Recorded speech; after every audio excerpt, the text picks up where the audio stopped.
ఇంకా వింటున్నావురా బాలు? ఎప్పుడు పోతావు రా ఊళ్ళో కొన్ని అక్క? ఇక పొద్దునే మొదలు పెట్టినావా నీ బాసుగాల?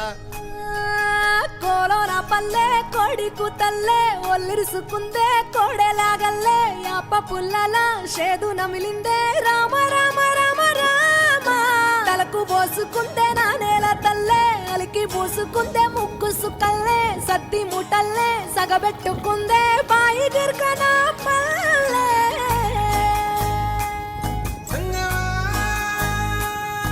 ఏ తెల్లని పాలధారలల్ల పల్లె తెల్లారుతుంటదిరా గుళ్ళోని గంటలు కాడెట్ల మెడలోన జంటగా మోగుతూ ఉంటాయిరా నాగలి భుజాన పెట్టుకుంటే దోస్తులు చెయ్యేసినట్టేరా కొట్టు గోదా పక్కన ఉంటే కొండంత బలగం ఉన్నట్టురా చల్లగాలి మోసుకొచ్చేరా సేను శిలకల ముచ్చట్లు దారి పొడుగు సెట్ల కొమ్మలా రాలుతున్న పూల సప్పట్లు గట్టి మోపులు కాల్వ గట్టులు చెమట సుక్కల్లో తడిసిన ఈ మట్టి గంధాల